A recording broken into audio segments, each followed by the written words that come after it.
그 마호가니 문을 열고 들어서는 순간 나는 내 인생 최고의 결정을 내렸거나 혹은 최악의 실수를 저질렀음을 직감했다. 박 여사의 얼굴은 미소와 찡그림 사이에 무언가로 일그러져 있었다. 마치 레몬을 베어 문체의 사진 포즈를 취하려는 듯했다. 그녀의 시선이 나의 수수한 남색 원피스, 평범한 플랫슈즈, 드럭스토어에서 산 귀걸이로 이어지는 것을 보며 나는 그녀가 순식간에 나의 순자산을 계산하고 나를 가치 없는 존재로 판단하는 것을 지켜보았다. 그녀는 아들, 나의 약혼자 민준에게 몸을 기울여 내가 들을 수 없을 거라고 생각하며 속삭였다. 그녀는 내가 잘못 들어온 가정부처럼 보인다고 말했다. 바로 그때 나는 이 저녁 식사가 매우 흥미로워질 것임을 알았다. 내 이름은 한예원이다. 나는 32살이며 고백할 것이 있다.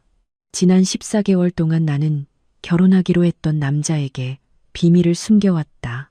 걔가 먹은 마지막 피자 조각을 탓하는 작은 비밀이 아니었다.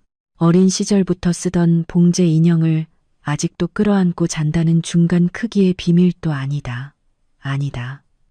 나의 비밀은 내가 한 달에 3천만 원을 번다는 것이었다. 세전으로 하면 그 액수는 훨씬 더 터무니없다. 세후에도 여전히 회계사들이 깜짝 놀라 실수가 아닌지 되묻게 만드는 금액이다. 나는 국내 굴지의 테크 기업에서 시니어 소프트웨어 아키텍트로 일하고 있다. 나는 15살 때부터 코딩을 시작했고 22살에 첫 앱을 팔았으며 그 이후로 계속해서 회사 계단을 밟고 올라왔다. 나는 특허 3개를 보유하고 있다. 국제 컨퍼런스에서 기조연설도 했다. 눈을 크게 뜰 만한 스톡옵션도 가지고 있다. 그런데 민주는 내가 월세를 겨우 감당하는 비서직에 종사한다고 생각했다. 나는 그에게 거짓말을 한 적은 없다. 14개월 전 카페에서 그를 만났을 때, 그가 내 직업을 물었을 때 나는 테크 쪽에서 일해요라고 말했다. 그는 이해했다는 듯 고개를 끄덕이더니 임원들 스케줄 관리하시나요? 라고 물었다. 나는 미소를 지으며 팀을 지원하는 일을 해요. 라고 모호하게 대답했다. 그는 스스로 빈칸을 채웠고 나는 그를 바로잡지 않았다. 왜 그랬을까? 왜 내가 그의 차를 10번도 더 살 수 있는데 내가 데이트하고 사랑에 빠지려 했던 남자가 내가 재정적으로 어려움을 겪고 있다고 믿도록 내버려 두었을까? 왜냐하면 나는 내 인생에서 가장 중요한 사람에게서 오래전에 배운 것이 있기 때문이다. 부모님이 내가 7살 때 돌아가신 후 나를 키워주신 할머니는 조용한 동네의 평범한 집에서 사셨고 낡은 차를 운전하셨으며 일반 슈퍼마켓에서 장을 보고 화려한 옷은 입지 않으셨다. 할머니는 나에게 간단한 식사를 준비하는 법, 작은 즐거움에 감사하는 법, 그리고 은행 잔고로 자신의 가치를 절대 판단하지 않는 법을 가르쳐 주셨다. 할머니가 내가 24살 때 돌아가실 때까지 내가 몰랐던 사실은 할머니의 재산이 수백억 원이라는 것이었다. 할머니는 젊은 시절 작은 사업 제국을 건설했고 현명하게 투자했으며 성격이 은행 잔고보다 중요하다고 믿었기에 소박하게 살기로 선택하셨다. 할머니는 모든 것을 나에게 남겨주셨고 내가 아직도 침대 옆 서랍에 보관하고 있는 편지 한 통도 함께 남기셨다. 그 편지에서 할머니는 내가 결코 잊지 못할 말을 쓰셨다. 사람의 진정한 인격은 아무도 중요하게 생각하지 않는다고 믿을 때 비로소 드러난다네. 그들이 당신이 그들에게 줄 것이 아무것도 없다고 생각하고 당신이 그들의 관심을 받을 자격조차 없다고 여길 때 그때 그들이 진정한 모습이 보이지. 그래서 민준이 나를 그의 부모님 댁으로 초대했을 때 상황이 심각해질 수도 있음을 암시했을 때 그리고 어머니가 첫인상을 매우 중요하게 생각하신다고 말했을 때 나는 결심했다. 나는 할머니가 가르쳐 주신 시험을 위트모어 가족에게 치르기로 했다. 나는 그들이 기대하는 소박하고 수수한 모습으로 나타날 것이다. 평범한 옷을 입고 낡은 차를 몰고 내 상황에 대해 겸손하게 이야기할 것이다. 그리고 나는 지켜볼 것이다. 나는 그들이 아무것도 줄 수 없다고 생각하는 사람을, 그들보다 아래라고 생각하는 사람을, 그들의 시야 밖에 있는 사람을 어떻게 대하는지 지켜볼 것이다. 나를 판단하기 전에, 내가 조종하거나 기만적이라고 생각하기 전에 내가 당신에게 한 가지 질문을 해도 될까? 당신은 당신 파트너의 가족이 당신에 대해 정말로 어떻게 생각하는지 궁금해한 적이 있나요? 미소는 가짜이고 칭찬은 공허하다는 느낌이 든 적이 있나요? 심지어 그것이 당신에게 상처를 줄 수도 있더라도 진실을 알고 싶었던 적이 있나요? 나는 알고 싶었다. 나는 알아야 했다. 왜냐하면 나는 단지 민준과 결혼하는 것을 고려하고 있던 것이 아니었다. 나는 그의 가족과 한 식구가 되는 것을 고려하고 있었기 때문이다. 그리고 할머니가 나에게 가르쳐 주셨듯이 가족은 영원하다. 이제 이 이야기를 계속하기 전에 잠시 시간을 내고 싶다. 지금까지 즐거우셨다면 좋아요 버튼을 누르고 당신이 어디에서 시청 중인지, 그리고 그곳 시간이 몇 시인지 댓글로 알려주시겠어요? 나는 그 댓글들을 읽고 전 세계 사람들이 이 시간에 맞춰 시청하는 것을 보는 것을 좋아한다. 그것이 당신이 생각하는 것보다 나에게 더 많은 의미가 있다. 좋아, 이야기로 돌아가자. 위트모어 저택은 내가 예상했던 바로 그 모습이었지만 그들의 과시함은 여전히 나를 놀라게 했다. 진입로만 해도 내가 살았던 일부 거리보다 더 길었다. 대문은 순금 악센트가 있는 순철이었는데 보통의 철이 충분히 허세스럽지 않았던 모양이다. 잔디는 마치 누군가가 눈금자로 각 잔디를 측정했다는 듯이 정밀하게 다듬어져 있었다. 나는 이 깔끔한 진입로를 따라 12년 된 스바루 아웃백을 몰고 올라가면서 100m에 비친 나를 힐끗 보았다. 옅은 화장, 낮은 포니테일로 묶은 머리, 내가 유일하게 착용한 장신구인 할머니의 작은 금 귀걸이. 나는 이곳에 속하지 않는 사람처럼 보였다. 완벽하다. 민주는 약간 연극적인 키스로 문에서 나를 맞이했는데 마치 청중을 위해 연기하는 것 같았다. 그의 눈이 내 드레스, 내 신발, 내 액세서리 없는 모습을 훑어보더니 나는 그의 표정에서 이전에 한 번도 보지 못했던 것을 보았다. 당혹감. 그는 내 모습에 창피해했다. 나는 그 관찰을 나중에 처리하기 위해 기록해 두었다. 집안은 신흥 부자들이 9세대 부자처럼 보이려고 필사적으로 애쓰는 기념비와 같았다. 모든 천장에 크리스털 샹들리에가 걸려 있었다. 벽에는 금박 액자에 담긴 유아복 제품들이 늘어서 있었는데 나는 그것들이 원본이 아닌 복제품임을 알아차렸다. 가구는 비싸 보였지만 불편해 보였고 기능성보다는 외관을 위해 선택된 것 같았다. 그리고 왕국을 정찰하는 여왕처럼 서 있는 박 여사가 있었다. 그녀는 60대 초반이었고 여러 번의 훌륭한 성형수술을 거친 듯한 얼굴을 하고 있었다. 그녀의 금발머리는 완벽한 헬멧처럼 스타일링되어 있었는데 아마도 산업용 헤어스프레이로 유지해야 했을 것이다. 그녀의 드레스는 디자이너 제품이었고 보석은 진짜였으며 그녀의 미소는 완전히 가짜였다. 그녀는 나에게 마치 아련을 허락하는 것처럼 손을 내밀었다. 나는 악수를 했는데 그 손길에서 힘없음, 무시, 그리고 완전한 온기 없음을 느꼈다. 그러고 나서 그녀는 내가 들을 수 없다고 생각하며 민준에게 아까 그 농담, 즉 내가 가정부처럼 보인다는 말을 했다. 나는 미소를 지으며 아무것도 듣지 못한 척했다. 저녁 식사는 정말 흥미진진해질 참이었다. 그날 밤 내가 무엇을 마주하게 될지 알았다면 갑옷을 입었을지도 모른다. 하지만 반대로 나는 정보가 최고의 갑옷이라고 항상 믿어왔다. 그리고 나는 조사를 해두었다. 위트모어 가족은 3개주에 걸쳐 자동차 딜러십 체인을 소유하고 있었다. 영화에서 보는 그런 화려한 고급 브랜드가 아니라 평범한 가족들에게 어필하는 괜찮은 중급 차량들이었다. 해롤드 위트모어, 하롤는 아버지에게서 사업을 물려받았고 지난 30년 동안 확장해왔다. 박 여사는 23살에 이 가족과 결혼했고 자신이 원하는 것을 정확히 아는 여성의 결단력으로 즉시 사교계의 사다리를 오르기 시작했다. 그들에게는 두 자녀가 있었다. 나의 약혼자인 민주는 34살이었고 가족 사업과는 전혀 관련 없는 회사에서 마케팅 관리자로 일했다. 이것은 딜러십을 물려받을 것으로 기대했던 해롤드에게는 분명 껄끄러운 문제였다. 그리고 그녀의 오빠인 38살의 비빈비분이 있었는데 그녀는 가족 재산을 개인 용돈처럼 취급했다. 나는 이 모든 것을 공개 기록, 소셜미디어, 그리고 몇 번의 전략적인 구글 검색을 통해 알아냈다. 나는 호화로운 파티, 사교 행사, 자선 갈라 사진들을 보았다.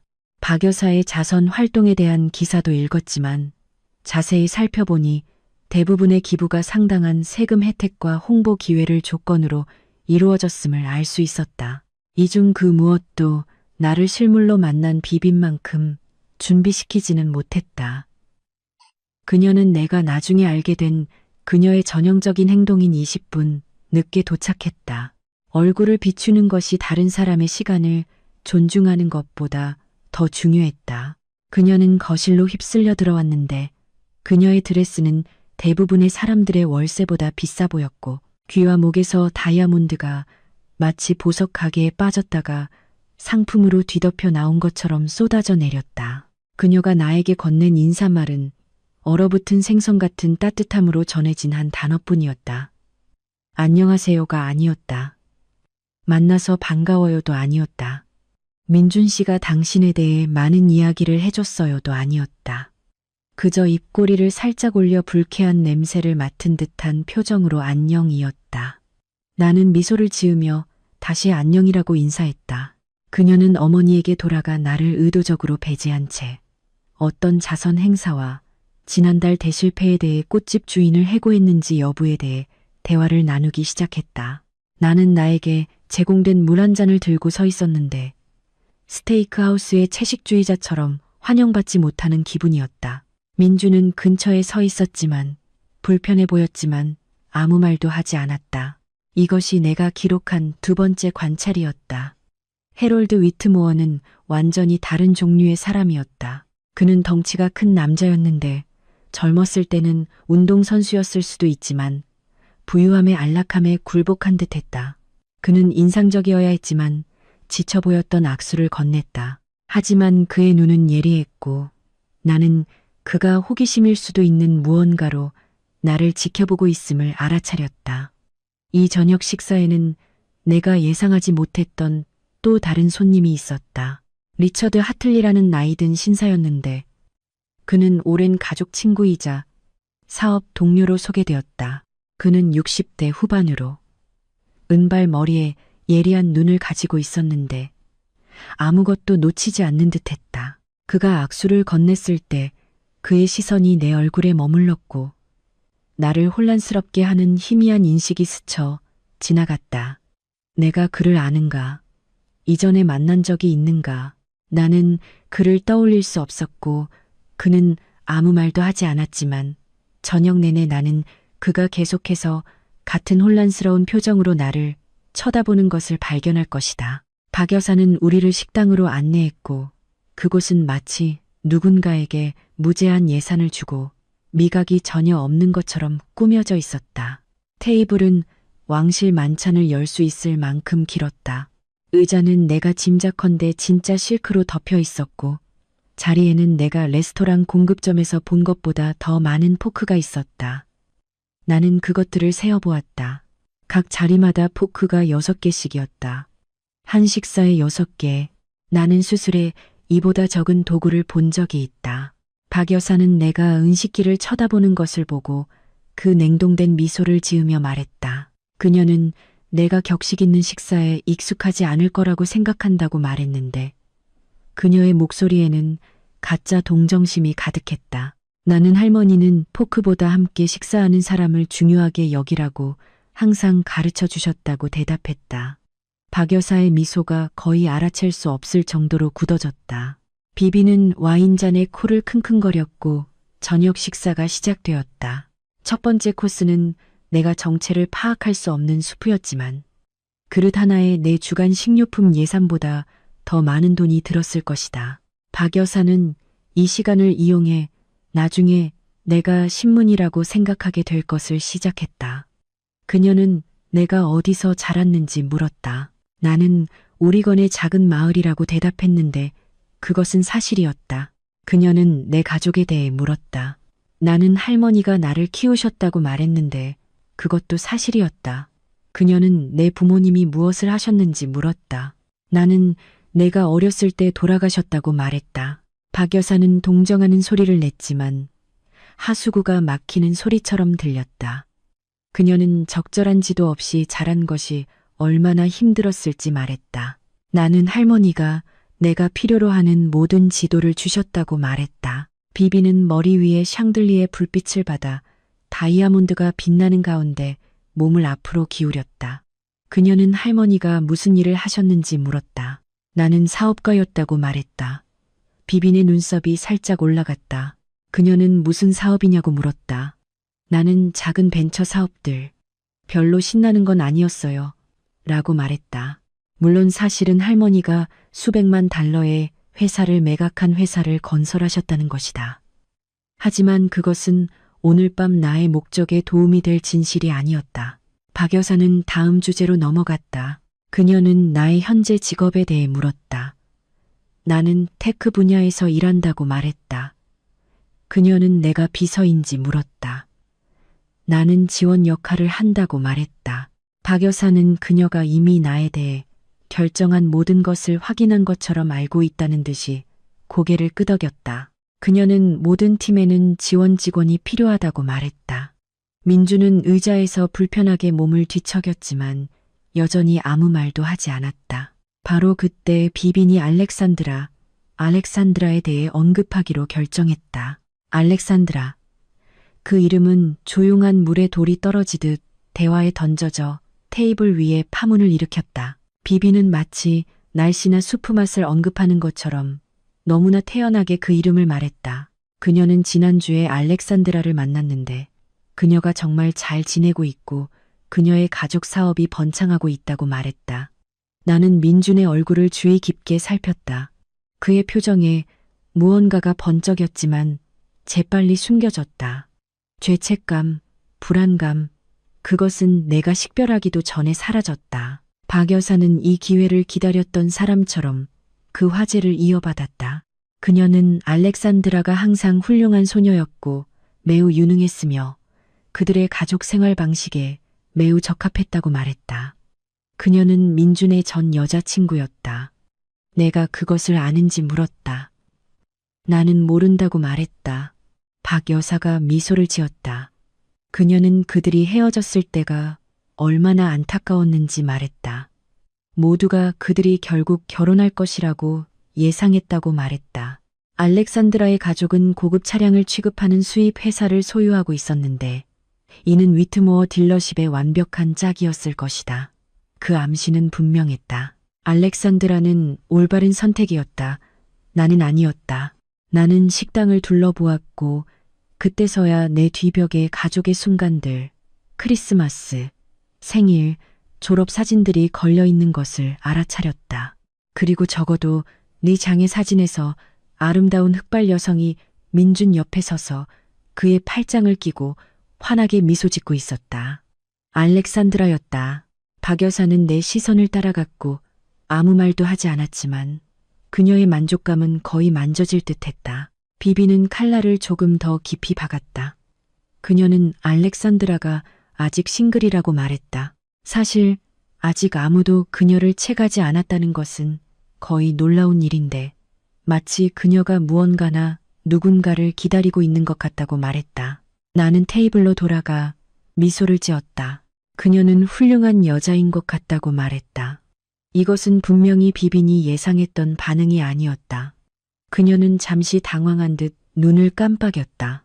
박 여사가 먼저 평정심을 되찾았다. 그녀는 알렉산드라가 훌륭하다고 말했고 그러고 나서 주먹만 한 둔기로 미묘하게 덧붙였다. 그녀는 내가 더 소박한 배경을 가지고 있다는 점을 감안할 때 내 세상에 너무 어울리지 않는다고 느끼지 않기를 바란다고 말했다. 나는 소박하다는 것이 무엇을 의미하는지 물었다. 박 여사의 미소에 이빨이 드러났다. 그녀는 모든 사람이 특권 속에 태어나는 것은 아니라는 것을 이해한다고 말했다. 어떤 사람들은 평범한 직업을 갖고 평범한 삶을 살아야 한다고 말했다. 평범한 것에는 부끄러운 것이 없다고 말했다. 평범하다.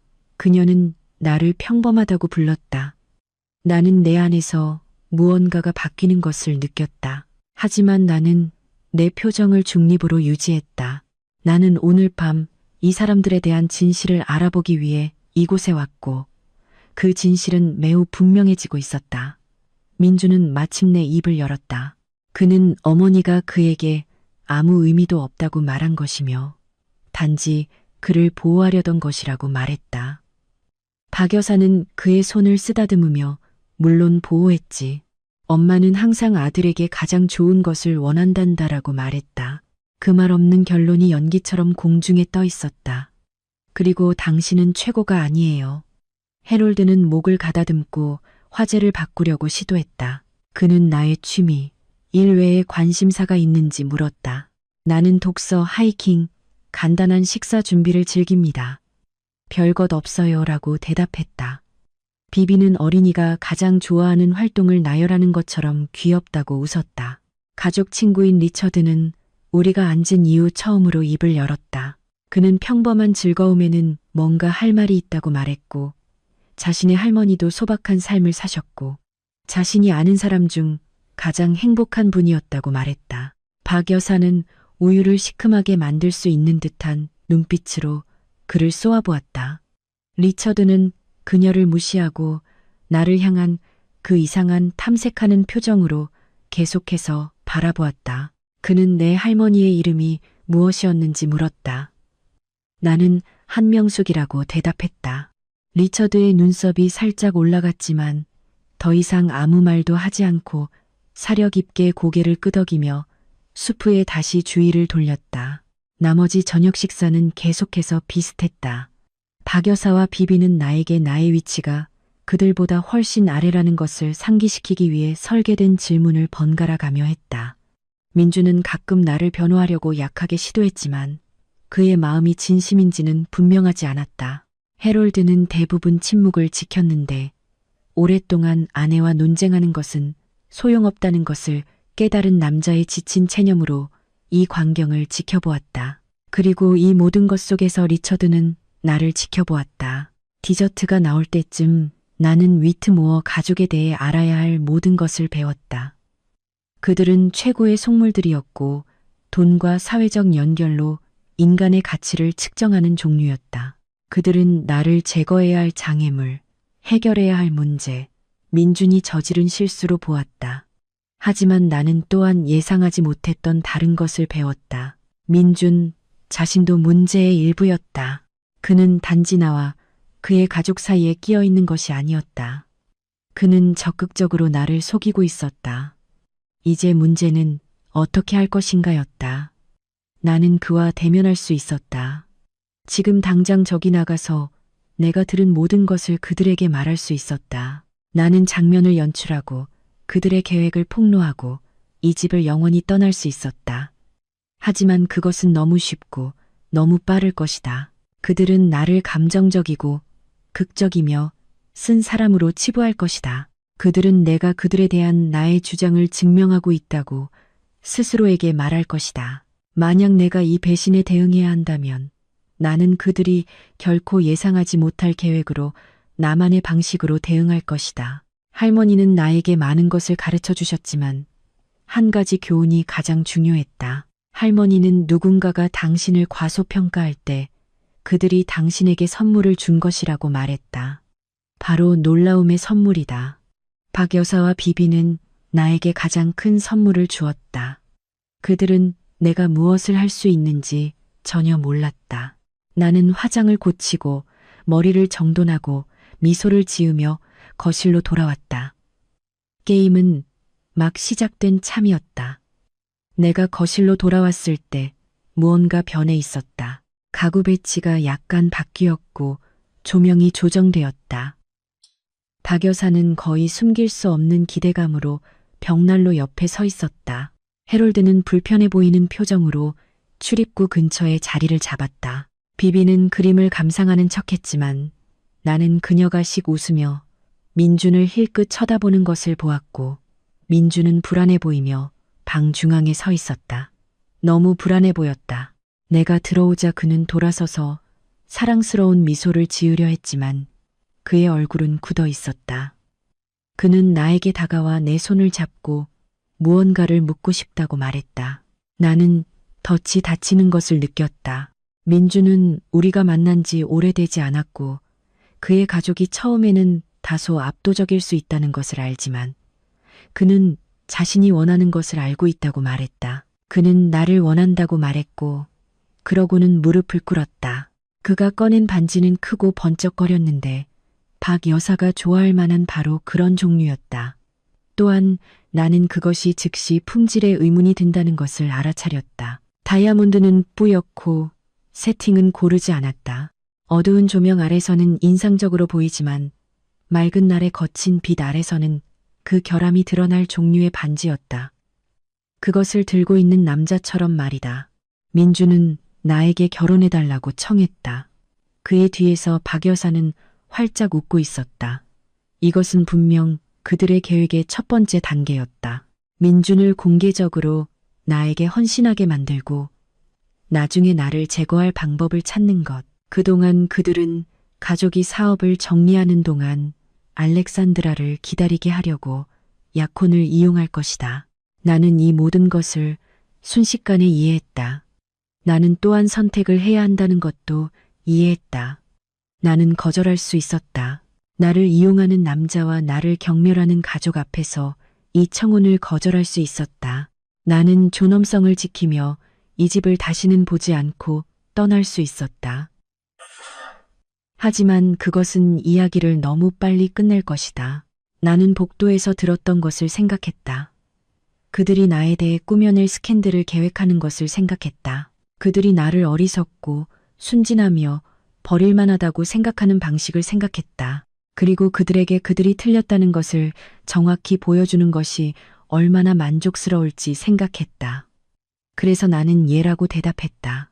민주는 내 손가락에 반지를 끼워주었고 박 여사는 마치 연극 공연을 보는 것처럼 박수를 치기 시작했다. 비비는 알래스카의 1월 아침처럼 따뜻함 없이 축하를 건넸다. 해롤드는 민준의 손을 잡고 그가 잘했다고 말했다. 리처드는 방 건너편에서 나와 눈이 마주쳤다. 그의 표정에는 무언가가 있었는데 마치 이 이야기에 몇 장이 더 남아있음을 짐작하는 듯한 알 수 있다는 것이 있었다. 나는 그에게 미소를 지었고 그는 나에게 미소를 지었다. 저녁의 나머지 시간은 샴페인과 가짜 축하 속에서 빠르게 지나갔다. 박 여사는 약혼 파티 계획에 대해 이야기했다. 비비는 장소를 논의했다.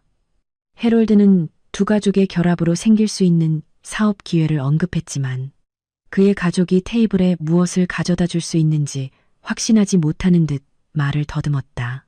민주는 나에게 가까이 붙어 놀라울 정도의 확신을 가지고 헌신적인 약혼자의 역할을 연기했다. 만약 내가 그의 어머니와 자매가 한 말을 듣지 않았다면 나는 그것을 믿었을지도 모른다. 하지만 나는 들었고 결코 잊지 않을 것이다. 저녁이 마침내 끝났을 때 민주는 나를 차까지 데려다 주었다. 밤 공기는 차갑고 맑았고 잠시 동안 우리는 그냥 차도에 서서 서로를 바라보았다. 그는 내가 괜찮은지 물었다. 그는 자신의 가족이 좀 힘들 수 있지만 결국에는 나에게 마음을 열 것이라고 약속했다. 나는 이해한다고 말했다. 나는 단지 피곤하다고 말했다. 그는 나에게 작별 키스를 했고 나는 그의 반지를 손가락에 끼고 내 마음속에서 계획을 세우며 위트모어 저택에서 운전해서 떠났다. 다음 날 아침 나는 조사를 시작했다. 내 직업이 가르쳐준 것이 있다면 그것은 정보, 데이터, 문서화의 힘이다. 나는 하루 종일 시스템을 분석하고 약점을 찾고 해결책을 최적화하는 데 보낸다. 나는 그 기술들을 위트모어 가족에게 적용하려 했고 며칠 동안 내가 발견한 것은 내가 들었던 모든 것을 확인시켜 주었고 그 이상이었다. 위트모어 딜러십은 실제로 재정적 어려움을 겪고 있었다. 단지 힘든 시기가 아니라 심각한 구조적 문제였다. 그들은 호황기에 너무 빨리 확장했고 너무 많은 빚을 졌으며 이제 청구서가 돌아오고 있었다. 그들의 주요 프랜차이즈 계약이 갱신될 예정이었고 제조사는 다른 대안들을 살펴보고 있었다. 알렉산드라 가족과의 파트너십은 단지 전략적인 것이 아니라 절박한 것이었다. 하지만 그것이 전부는 아니었다. 내가 더 깊이 파고들면서 나는 다른 것을 발견했다. 위트모어들이 영원히 숨겨져 있다고 생각했던 무언가, 비비니 가족 사업에서 횡령하고 있었다. 금액은 처음에는 작았고 경비 보고서와 소액 현금 계정에 숨겨져 있었지만 수년에 걸쳐 쌓여갔다. 회사가 어려움을 겪는 동안 그녀의 생활 방식을 위해 수십만 달러가 유출되었다. 나는 내가 찾은 모든 것들을 인쇄했다. 법적 문서, 재무제표, 의심스러운 거래 기록들을 인쇄하고 전화를 걸기 시작했다. 할머니의 이름은 특정 분야에서 여전히 영향력을 가지고 있었다. 할머니가 수십 년 동안 다져온 비즈니스 연락처들은 그레이엄 가족을 존경심으로 기억하고 있었다. 내가 연락했을 때 그들은 기꺼이 이야기했다. 그 연락처 중 한 명이 우연히 리처드 하틀리를 알고 있었다. 그리고 리처드는 위트모어 가족과 그들만의 역사를 가지고 있었다. 그들은 몇 년 전에 그에게 사업 거래에서 부정직하게 대했다. 불법적인 것은 아니었지만 씁쓸한 맛을 남길 만큼 비윤리적이었다. 그는 안 갚음할 기회를 오랫동안 기다려왔다. 나는 그에게 그 기회를 줄 참이었다. 우리가 계속하기 전에 내 마음에서 우러나와 몇 마디 하고 싶다. 이 채널은 나에게 너무나 소중하며 모든 좋아요, 모든 댓글, 모든 구독은 당신이 생각하는 것보다 더 많이 도움이 된다. 이 이야기가 즐거우시다면 단 2초만 시간을 내어 구독 버튼을 눌러주시겠어요? 정말 큰 차이가 된다. 고맙다. 이제 다음에 일어난 일로 돌아가자. 다음 몇 주는 인내와 연기의 훈련이었다. 나는 수상 경력이 있는 여배우의 기술로 행복한 약혼자 역할을 훌륭하게 해냈다. 나는 위트모어 저택에서 가족 저녁 식사에 참석했다. 나는 박 여사의 수동적인 공격적인 발언을 미소로 들었다. 나는 비비니 디자이너 옷과 비싼 보석을 자랑하는 것을 보았는데 그 돈이 어디서 왔는지 정확히 알고 있었다. 그리고 나는 민준을 지켜보았다. 그는 달라져 있었다. 아니면 내가 그를 처음으로 명확하게 보고 있는 것일지도 모른다. 내가 한때 매력적이라고 생각했던 그의 세심함은 이제 계산적으로 보였다. 칭찬은 준비된 것처럼 느껴졌고 그가 점점 더 경계하며 지키는 그의 휴대전화는 그가 보지 못하게 재빨리 숨기는 메시지로 계속해서 울렸다. 나는 그가 누구에게 문자를 보내는지 알고 있었다. 그의 화면의 이름이 한 번 이상 깜빡이는 것을 보았다. 알렉산드라였다. 어느 날 저녁 나는 민준에게 늦게까지 일할 것이라고 말했다. 대신 나는 그가 고객을 만나야 할 식당 근처에 차를 세웠다. 그는 고객을 만나는 것이 아니었다. 그는 그녀를 만나는 것이었다. 나는 창밖으로 그들이 구석 테이블에 나란히 앉아 머리를 맞대고 앉아있는 모습을 지켜보았는데 그들의 몸짓은 부인할 수 없을 정도로 친밀했다. 한 번은 그가 테이블 건너편에서 그녀의 손을 잡았고 또 한 번은 그가 한 말에 웃으며 그의 얼굴을 만졌다. 나는 사진을 찍었다. 법적인 목적을 위한 증거가 필요해서가 아니라 이 순간을 기억하고 싶었기 때문이다. 민준 위트모어가 실제로 누구였는지 정확히 기억하고 싶었다. 그는 단지 약한 사람이 아니었다. 그는 단지 엄마의 아들이 아니었다. 그는 거짓말쟁이이자 바람둥이였다. 그의 가족이 배후에서 그들의 사업 합의를 계획하는 동안 그는 적극적으로 두 관계를 유지하고 있었다. 그 순간 내가 느낀 분노는 백열처럼 뜨겁고 정화되는 듯 했지만 나는 행동하지 않았다. 아직은 아니다. 대신 나는 집으로 가서 사진들을 내가 모은 파일에 추가했다. 리처드와 나는 정기적으로 비밀리에 만나고 있었다. 그는 위트모어의 의심스러운 사업 관행에 대한 자신만의 문서를 가지고 있었다. 그는 수년에 걸쳐 그들의 거래로 피해를 본 사람들을 알고 있었다. 그는 그들을 무너뜨리는 것을 기꺼이 도울 의향이 있었다. 하지만 그는 나에게 이유를 물었다. 그는 자신의 동기를 이해하지만 나의 동기가 무엇인지 알고 싶어 했다. 이것이 단지 복수 때문일까? 아니면 그 이상일까?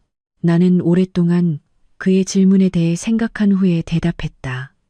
나는 그것이 복수 때문이 아니라고 말했다. 그것은 진실 때문이라고 말했다.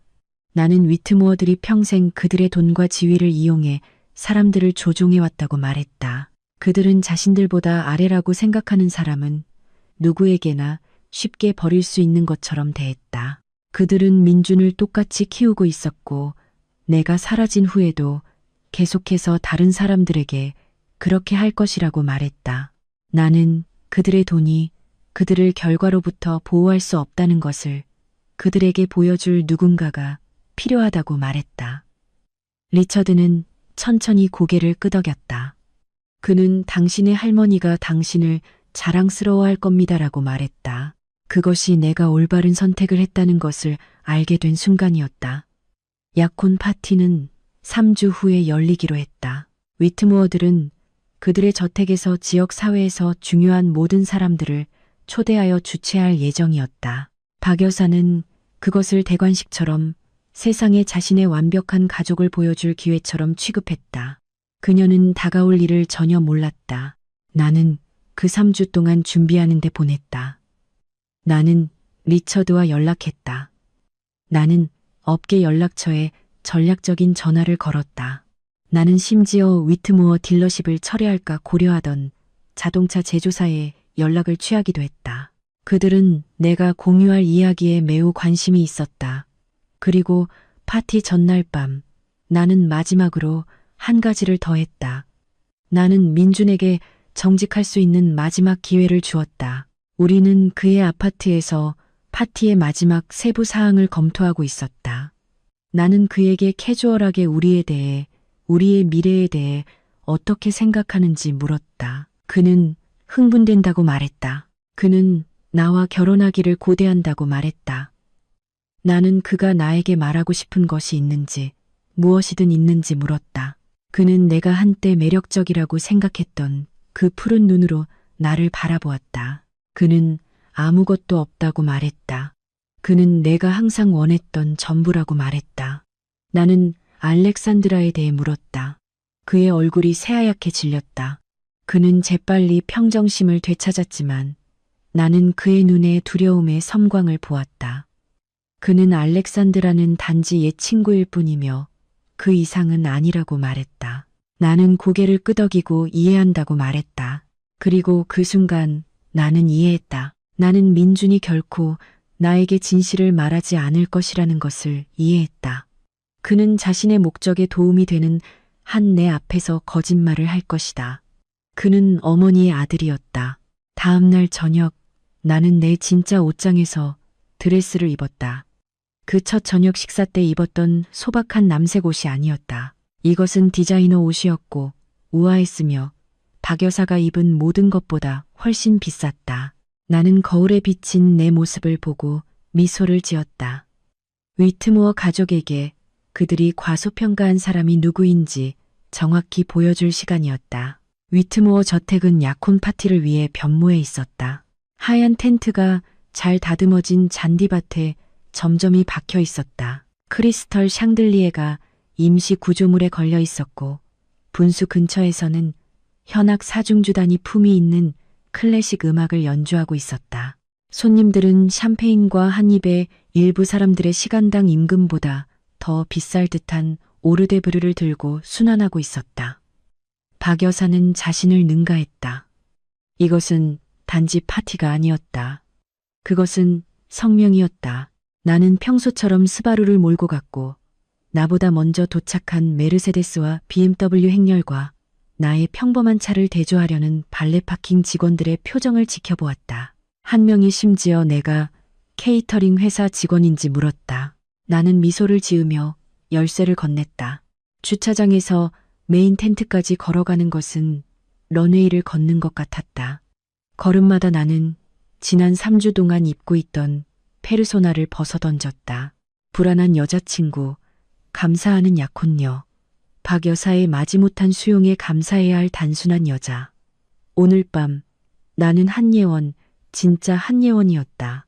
내 드레스는 짙은 에메랄드 그린색이었고 패션계에서 경외심을 갖고 속삭이는 디자이너가 맞춤 제작한 것이었다. 나의 보석은 절제되었지만 품질을 아는 사람이라면 의심할 여지 없이 알아보았을 것이다. 할머니의 다이아몬드 펜던트가 목에 걸려 있었는데 그 보석은 대부분의 차보다 비싼 것으로 평가되었다. 나의 시계는 세상에 단 50개만 존재하는 한정판이었다. 나는 지난 14개월 동안 내가 누구인지를 숨기는 데 보냈다. 오늘 밤 나는 숨기는 것을 멈출 것이다. 가장 먼저 나를 알아본 사람은 내가 알지 못하는 여성이었다. 누군가의 아내나 여자친구로 보이는 그녀는 입구 근처에 서 있었다. 그녀는 나를 보더니 2번 쳐다보더니 옆에 있는 동반자에게 무언가를 속삭였다. 그들 둘 다 쳐다보았다. 나는 계속 걸어갔다. 2번째로 나를 알아본 사람은 해롤드 위트모어였다. 그는 바 근처에서 손님들을 맞이하고 있었는데 골프를 보는 것보다 더 원했던 의무를 지친 열정으로 수행하고 있었다. 그가 나를 보자 그의 반가운 미소가 멈췄다. 그의 눈은 내 얼굴에서 내 드레스로, 내 보석으로, 그리고 다시 얼굴로 이동했고 나는 그의 연습된 환대심이 혼란으로 바뀌는 것을 보았다. 나는 저녁 인사와 함께 이런 멋진 파티를 열어주셔서 감사하다고 말했다. 그는 내가 와서 기쁘다고 더듬거리며 대답했고 그의 눈은 내가 제시한 퍼즐을 풀려고 여전히 노력하고 있었다. 나는 그가 질문을 하기 전에 그를 지나쳤다. 메인 텐트에는 아마도 100명의 손님이 있었을 것이다. 비즈니스 동료, 사교계 인사, 가족 친구들이 신중하게 선별된 모임이었다. 나는 내 조사에서 몇몇 얼굴을 알아볼 수 있었다. 자동차 제조사의 지역 관리자, 경쟁 딜러십 소유주 몇 명, 지역 비즈니스 출판물의 기자, 그리고 샴페인 분수 근처에서 주역을 맡고 있던 박 여사. 그녀는 작은 재산을 썼을 크림색 가운을 입고 있었지만 그녀의 최고의 노력에도 불구하고 기성복임이 분명했다. 그녀의 보석은 보통의 기준으로는 인상적이었지만 진정한 부의 기준으로는 평범했다. 그녀는 손님 중 한 명이 한 말에 웃고 있었는데 그녀의 머리는 완성된 학교에서 억지로 웃는 법을 배웠음을 시사하듯 뒤로 젖혀져 있었다. 그녀는 아직 나를 보지 못했다. 나는 지나가는 웨이터에게서 샴페인 잔을 받아들고 몇몇 손님들과 인사하며 군중을 헤치고 나아갔다. 각각의 상호작용은 동일한 패턴을 따랐다. 내 모습에 대한 혼란, 내가 민준의 약혼자라고 말했을 때의 놀라움, 내 드레스, 보석, 내가 말하는 상황이 그들에게 전해진 내용과 일치하지 않을 때의 새로운 혼란, 소문이 퍼지고 있었다. 나는 속삭임, 곁눈질, 그리고 내가 실제로 누구인지 알아내기 위해 미묘하게 확인되는 전화기 속에서 그것을 볼 수 있었다. 좋다. 나는 마침내 박 여사의 그룹에 도착했고 그녀가 최근 자선 활동에 대한 이야기를 막 끝냈을 때였다. 그녀는 표준 냉동 미소로 새로 온 사람을 맞이하기 위해 돌아섰다. 그리고 그녀의 얼굴은 놀라운 변화를 겪었다. 먼저 혼란, 그 다음 인식, 그 다음 불신, 그 다음 두려움일 수도 있는 무언가. 그녀는 질문처럼 내 이름을 말했다. 나는 안녕하세요, 박 여사님이라고 말하고 이런 아름다운 파티를 열어주셔서 감사하다고 말했다. 그녀의 눈은 내 모습의 모든 세부 사항을 빠르게 훑어보고 있었다. 그녀의 월 가게 예산보다 비싼 드레스, 보석 잡지에 실렸던 펜던트, 그녀가 광고 외에는 본 적이 없을지도 모르는 시계. 그녀는 이 물건들을 어디서 구했는지 물었는데 그녀의 목소리는 조심스럽게 통제되었지만 그 밑에 깔린 떨림을 숨길 수는 없었다. 나는 그것들이 특별한 날을 위해 아껴두었던 몇 가지라고 말했다. 나는 그 디자이너의 이름을 말했다. 그가 나만을 위해 특별히 만들어준 친구라고 말했다. 디자이너의 이름은 비빈에게 물리적인 타격처럼 다가왔다. 이 사람은 유명인을 옷을 입히고 수년의 대기자 명단이 있으며 월세조차 감당하기 힘든 비서에게 드레스를 만들어주지 않는 사람이었다. 그녀는 대답하기 위해 입을 열었지만 아무 말도 나오지 않았다. 나는 민준을 찾기 위해 자리를 떴다. 내가 떠나는 것을 보며 나는 박 여사가 비빈에게 무슨 일이 일어나고 있는지 알아내라고 속삭이는 것을 들었다. 나는 비빈의 혼란스러운 대답을 들었고 그녀는 이것이 말이 되지 않는다고 말했다. 나는 속으로 미소를 지으며 걸음을 옮겼다. 저녁의 첫 번째 단계는 완료되었다. 의심의 씨앗이 뿌려졌다. 이제 그것이 자라도록 할 차례였다. 민주는 나를 찾기 전에 나를 찾았다. 그는 바 근처의 손님 그룹에서 나왔는데 그의 얼굴은 창백했고 눈은 커져 있었다. 그는 분명히 속삭이는 소리를 들었고 보는 것을 보았고 내 앞에 서 있는 여성과 자신이 알고 있다고 생각했던 여성의 차이점을 이해하려고 노력했다. 그는 무슨 일이냐고 물었다. 그는 내가 드레스, 보석, 이 변신을 어디서 구했는지 물었다. 그는 내가 왜 완전히 다른 사람처럼 보이는지 물었다. 나는 나 자신처럼 보였어요. 라고 말했다. 그는 나를 쳐다보았고 나는 그의 눈 뒤에서 무언가가 바뀌는 것을 보았다. 정확히 이해하는 것이 아니라 불편한 진실을 숨기고 있던 벽에 첫 번째 균열이 생긴 것 같았다. 그는 우리 둘이서 사적인 대화를 나눌 수 있는지 물었다. 나는 나중에 하겠다고 말했다. 나는 오늘이 우리 약혼 파티였잖아요.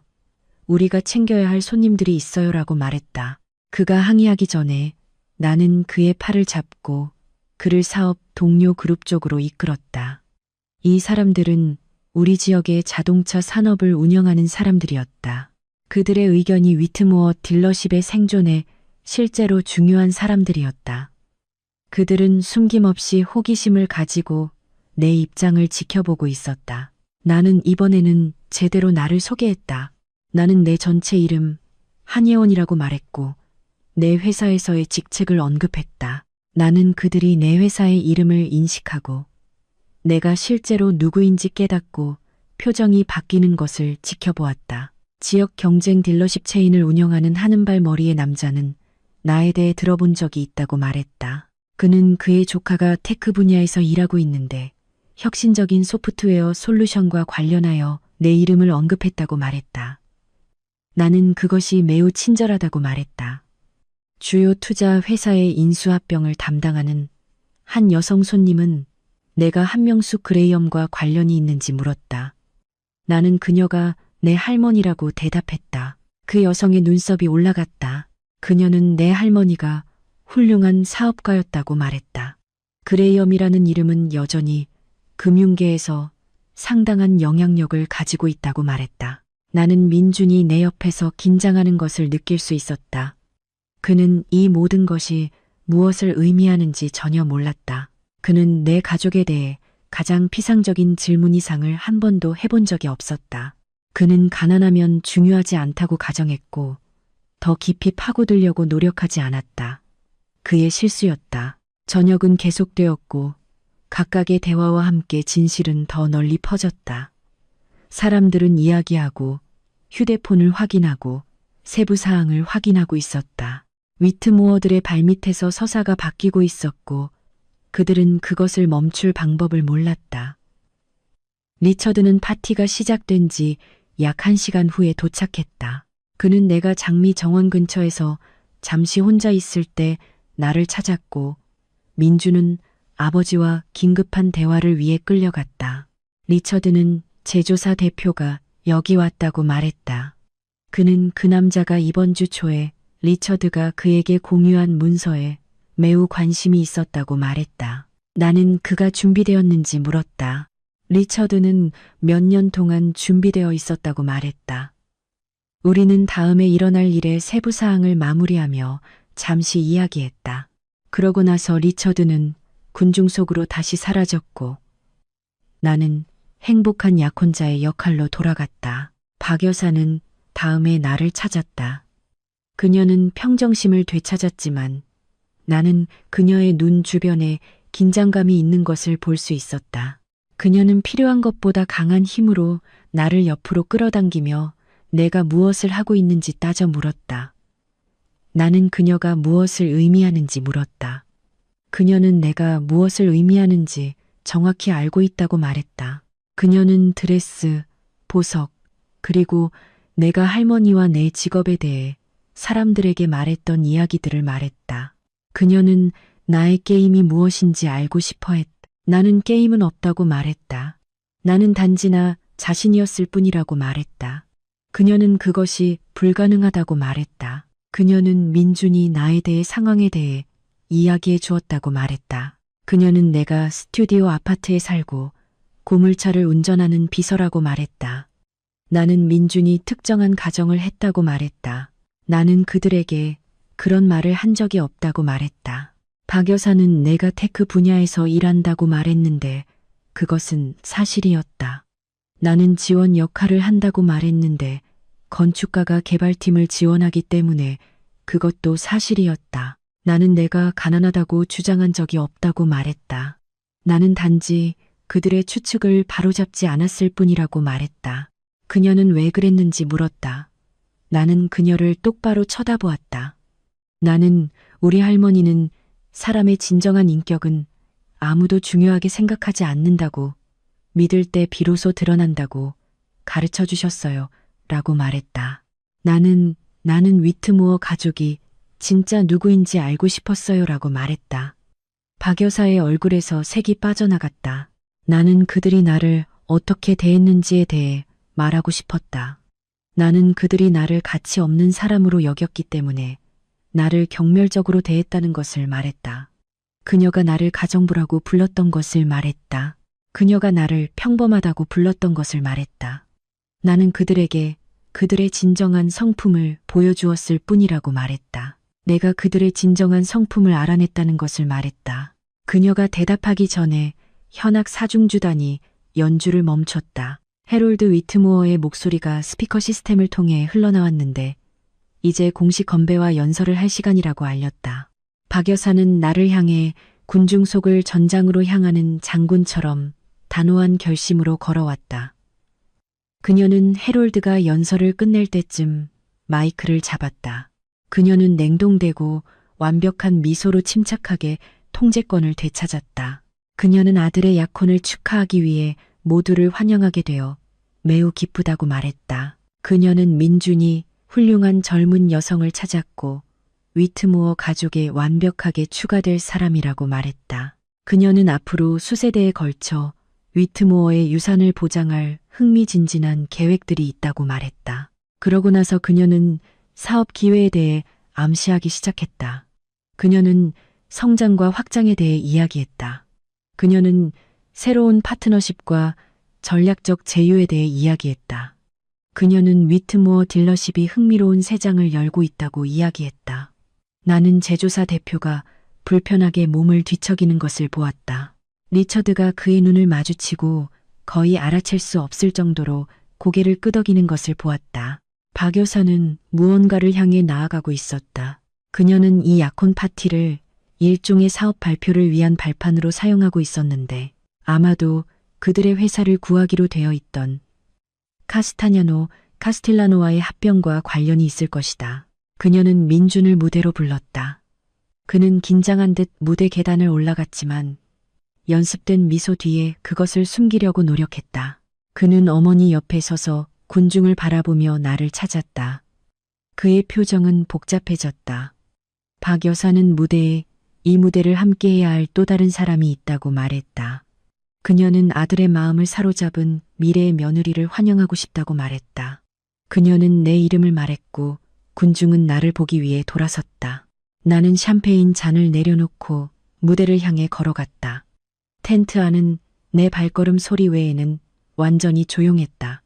모든 눈이 나에게 쏠렸다. 속삭임은 그 역할을 다했고 모든 사람들은 무언가 일어나고 있다는 것, 이 약혼 파티가 완전히 다른 무언가가 될 것이라는 것을 알고 있었다. 나는 계단을 올라가 민준 옆에 섰다. 그는 내 손을 잡으려고 했지만 그의 잡는 힘은 확신이 없었다. 질문을 던지듯 박 여사는 눈에 미소가 없는 채 나에게 마이크를 건넸다. 그녀는 내가 몇 마디 하고 싶을 것이라고 말했다. 나는 내 손에 들린 마이크를 보았다. 민준을 보았다. 통제하고 있다고 생각하는 박 여사를 보았다. 나는 위트모어 가족의 미래를 만들거나 망칠 수 있는 사람들로 가득 찬 군중을 보았다. 나는 내 몇 마디 하고 싶었어요 라고 말했다. 그리고 나는 말하기 시작했다. 나는 박 여사에게 지난 몇 주 동안 그녀가 나에게 준 따뜻한 환영에 대해 감사하고 싶다고 말했다. 나는 위트모어 가족에게 지난 몇 주 동안 그들이 진짜 누구인지를 정확히 보여준 것에 대해 감사하고 싶다고 말했다. 박 여사의 미소가 흔들렸다. 나는 내가 처음 이 집에 왔을 때 나는 결심을 했어요. 나는 위트모어들이 나를 소박한 모습으로 보게 하기로 결심했어요. 비싸거나 인상적인 자격증이 없는 여성. 그들이 무시할 만하다고 생각할 수 있는 여성으로 말이죠. 라고 말했다. 군중은 완전히 조용했다.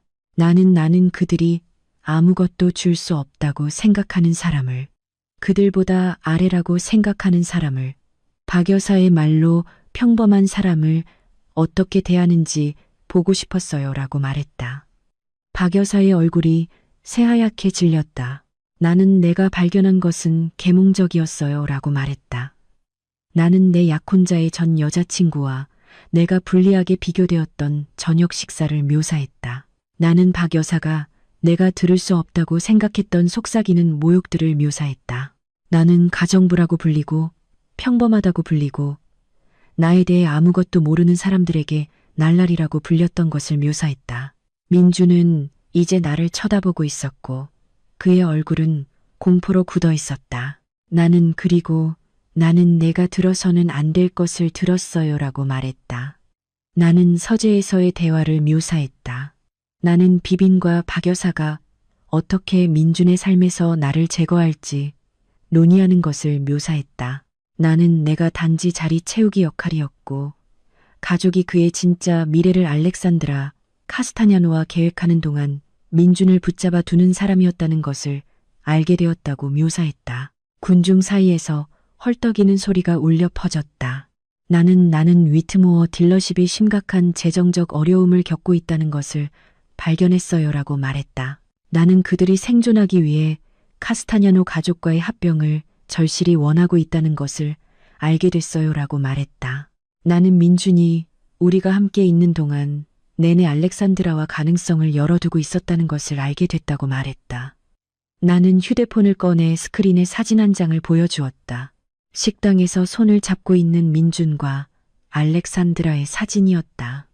나는 이것은 2주 전에 민준이 늦게까지 일하는 줄 알았을 때 찍은 거예요 라고 말했다. 군중은 속삭이며 폭발했다. 민준은 내 팔을 잡았다. 그는 이것은 보이는 것이 전부가 아니에요. 설명할 수 있어요 라고 말했다. 나는 당신은 이미 설명했어요.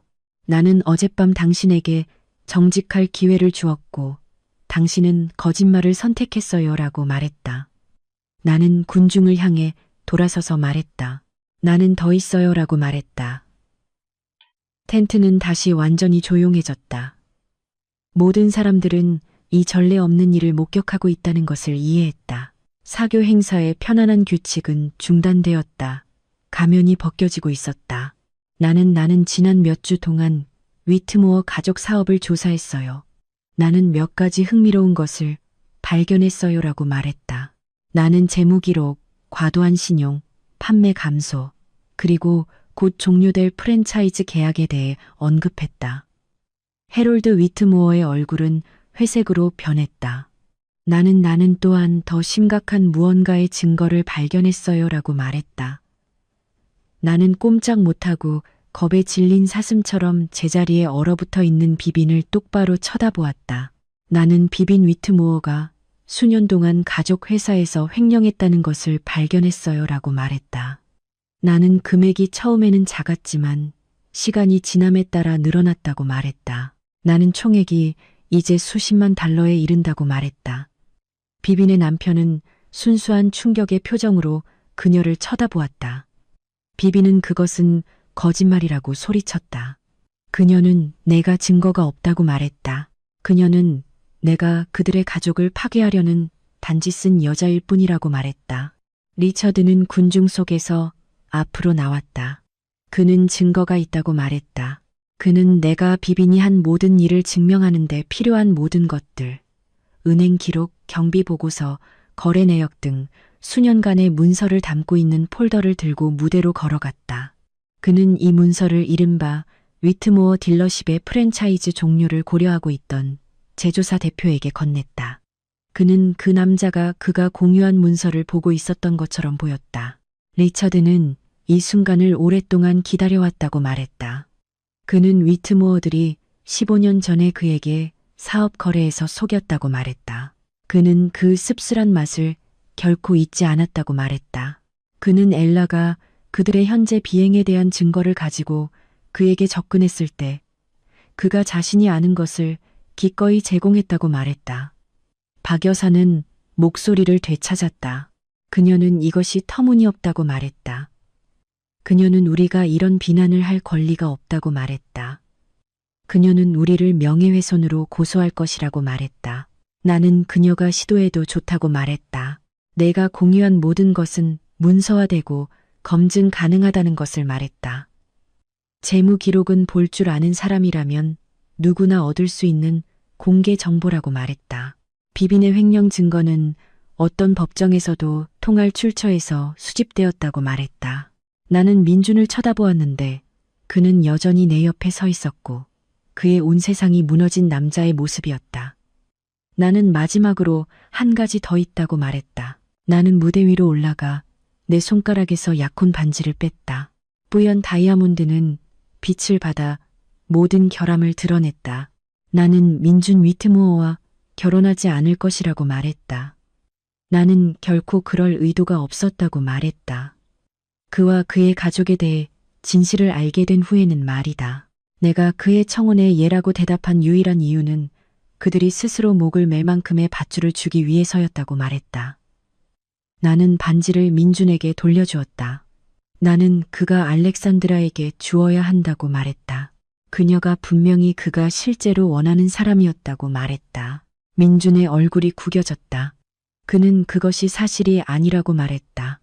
그는 나에게 감정이 있었다고 말했다. 그는 알렉산드라와 함께했던 것은 단지 사업일 뿐이며 그의 어머니가 주선한 것이라고 말했다. 나는 그것이 바로 문제라고 말했다. 나는 그가 그의 삶, 그의 관계, 그의 미래를 주선하도록 그의 어머니를 허용했다고 말했다. 나는 그의 가족이 나를 공격할 때 그가 나를 위해 한 번도 맞서지 않았다고 말했다. 나는 그가 나에게 정직할 기회를 주었을 때조차 알렉산드라에 대해 내 앞에서 거짓말을 했다고 말했다. 나는 자신이 사랑한다고 말하는 여자에게 정직할 수 없는 남자는 내가 결혼하고 싶은 남자가 아니라고 말했다. 군중은 완전히 조용했다. 나는 그들에게 마지막으로 한 번 돌아섰다. 나는 한예원이라고 말했다. 나는 열심히 일하고 청렴함으로 경력을 쌓은 시니어 소프트웨어 아키텍트라고 말했다. 나는 대부분의 사람들이 1년 동안 버는 것보다 한 달에 더 많이 번다고 말했다. 그리고 나는 할머니가 부가 사람의 가치를 측정하는 척도가 아니라고 가르쳐 주셨기 때문에 소박하게 산다고 말했다. 나는 위트모어들이 그들의 진정한 성품을 보여주었다고 말했다. 그들은 은행 계좌와 사회적 지위로 다른 사람들을 판단하는 사람들임이 드러났다. 그들은 나에게 아무것도 줄 수 없다고 생각했기 때문에 나를 경멸적으로 대했다. 나는 그것이 그들을 결국 파멸시킬 종류의 성품이라고 말했다. 나는 마이크를 연단에 내려놓고 무대에서 걸어 나왔다. 군중은 물처럼 나를 위해 갈라졌다. 아무도 말하지 않았다. 아무도 나를 멈추려고 하지 않았다. 내 뒤에서 나는 혼란이 시작되는 소리를 들었다. 나는 텐트를 걸어 나오면서 뒤돌아보지 않았지만 모든 것을 들을 수 있었다. 박 여사의 목소리는 높고 필사적이었고 상황을 수습하려고 노력했다. 그녀는 오해가 있었고 내가 분명히 동요했으며 내가 말한 것 중 어느 것도 사실이 아니라고 말하고 있었지만 이미 피해는 입었다. 나는 제조사 대표가 전화로 말하는 소리를 들을 수 있었고 그의 목소리는 간결하고 전문적이었다. 나는 다른 손님들이 웅성거리는 소리를 들을 수 있었는데 일부는 이미 출구로 향하고 있었고 눈앞에서 펼쳐지는 재앙에서 거리를 두고 싶어 했다. 나는 텐트 가장자리에 도착해서 멈췄다. 비비는 바 근처에서 그녀의 남편을 붙잡고 설명하려고 정당화하려고 노력하고 있었다. 그의 표정은 돌처럼 굳어 있었다. 그는 그녀를 마치 그녀를 처음 보는 것처럼 그가 결혼한 여성이 그녀의 얼굴을 한 낯선 사람으로 대체된 것처럼 쳐다보고 있었다. 해롤드는 의자에 털썩 주저앉아 머리를 감싸 쥐었다. 그는 아마도 의심했지만 결코 인정하고 싶지 않았던 비밀들이 드러나면서 몰락한 위트모어 제국의 가부장, 그리고 민준은 무대 위에 홀로 서 있었고 거절당한 반지는 여전히 그의 손에 꽉 쥐어져 있었다. 그는 나를 분노, 슬픔, 후회로 읽을 수 없는 표정으로 쳐다보고 있었다. 더 이상 중요하지 않았다. 나는 텐트를 나와 차가운 밤 공기 속으로 걸어 나왔다. 별들은 머리 위에서 밝게 빛나고 있었고 그 아래에서 펼쳐지는 인간의 드라마에는 무관심했다. 나는 심호흡을 하고 이전보다 더 깨끗하고 가벼운 공기를 폐에 가득 채웠다. 리처드는 몇 분 후 분수 근처에서 나를 찾았다. 그는 끝났다고 말했다. 그는 제조사가 이미 전화를 걸었다고 말했다. 그 남자는 이달 말까지 위트모어 딜러십의 프랜차이즈 계약을 종료할 것이라고 말했다. 내가 그에게 만족하느냐고 물었다. 그는 만족이라는 단어가 정확하지 않다고 말했다. 그는 마치 오랫동안 빚졌던 빚이 마침내 갚아진 것 같다고 말했다. 나는 그가 무슨 뜻인지 이해했다. 그는 나에게 이제 무엇을 할 거냐고 물었다. 나는 집으로 갈 것이라고 말했다. 나는 몇 주 동안 처음으로 푹 잘 것이라고 말했다. 나는 내일 아침에 일어나 내가 나를 위해 만든 삶을 계속해서 만들어갈 것이라고 말했다. 민준 위트모어나 그의 가족과는 아무 상관없는 삶을. 리처드는 고개를 끄덕였다. 그는 오늘 밤 내가 한 일에 할머니가 자랑스러워 하셨을 거라고 말했다. 나는 눈물이 솟아오르는 것을 느꼈고 예기치 않고 환영받지 못했다. 나는 그렇게 되기를 바라요라고 말했다. 그는 나에게 명함을 건넸다. 그가 필요하면 전화하라고 말했다. 그는 나에게 빚을 졌다고 말했다. 나는 명함을 지갑에 넣고 그에게 감사했다. 그러고 나서 나는 발레 파킹 정류장으로 걸어가서 매우 혼란스러워하는 직원에게서 낡은 스바루를 받고 위트모어 저택에서 마지막으로 운전해서 떠났다. 백미러로 나는 텐트에서 쏟아져 나오는 손님들을 볼 수 있었고 파티는 혼란 속으로 해체되고 있었다. 나는 완전히 통제할 수 없게 된 이야기를 계속 통제하려는 박 여사가 격렬하게 몸짓하는 것을 볼 수 있었다. 나는 시선을 다시 도로로 돌리고 다시는 보지 않았다. 집으로 가는 길은 조용했다. 나는 라디오를 켜지 않았다. 아무에게도 전화하지 않았다. 나는 단지 밤새도록 운전하며 내가 겪었던 모든 일과 나 사이의 거리가 두게 했다. 마침내 내 평범한 아파트에 도착했을 때 나는 차에 잠시 앉아 있었다. 나는 민준에 대해 그가 될 것이라고 믿었던 남자와 그가 실제로 어떤 사람인지에 대해 생각했다. 나는 그와 결혼할 뻔했던 일, 그의 삶에 내 삶을 묻고 평생 경멸받을 가족의 일원이 될 뻔했던 일에 대해 생각했다. 나는 나의 할머니와 그녀가 나에게 성격과 가치에 대해 가르쳐 주신 교훈에 대해 생각했다. 그리고 나는 미래에 대해 생각했다. 나의 미래, 내가 스스로의 조건으로 나를 그들이 줄 수 있는 것이 아니라 있는 그대로 가치 있게 여겨주는 사람들과 함께 만들어갈 미래에 대해 생각했다. 위트모어들은 그들의 삶을 돈으로 살 수 있다고 생각했다. 그들은 돈과 지위가 그들을 다른 모든 사람들보다 낫게 하고 어떤 대가를 치르더라도 사람들을 원하는 대로 대할 자격이 있다고 믿었다. 그들은 틀렸다. 나는 창에서 돌아서서 출근 준비를 했다. 나의 평범한 회사에서의 나의 평범한 일, 내가 사랑하는 일을 나의 은행 계좌가 아니라 나의 기술과 성품으로 나를 존중하는 사람들과 함께하는 일. 위트모어 가족의 이야기는 앞으로 몇 주와 몇 달 동안 계속해서 펼쳐질 것이다. 조사와 법적 절차가 있을 것이다. 결과와 영향이 있을 것이다. 오만과 기만에 기반하여 그들이 건설한 제국은 조금씩 무너질 것이다. 하지만 이제 그것은 그들의 이야기이지 나의 이야기가 아니었다. 나의 이야기는 이제 막 시작되었고 그것은 나의 조건으로, 나의 말로, 나의 가치에 따라 쓰여질 것이다. 그것이 나의 할머니가 나에게 가르쳐 주신 교훈이었다. 그것이 지난 한 달의 모든 순간을 통해 내가 가지고 왔던 진실이었다. 사람의 가치는 그의 은행 계좌나 사회적 지위나 박여사 같은 사람들의 의견으로 측정되지 않는다. 그것은 그의 성품으로 아무도 보지 않을 때 그가 내리는 선택으로 그들에게 아무것도 해줄 수 없는 사람들을 대하는 방식으로 측정된다. 위트모어들은 그 시험에 완전히 실패했다. 그리고 나는 내가 찾고 있던 답을 마침내 찾았다. 답은 나는 그들의 승인이 필요하지 않다는 것이었다. 나는 민준의 사랑이 필요하지 않았다. 나는 나의 가치를 알기 위해 누구의 확인도 필요하지 않았다. 나는 내가 누구인지 이미 알고 있었고 그것이 바로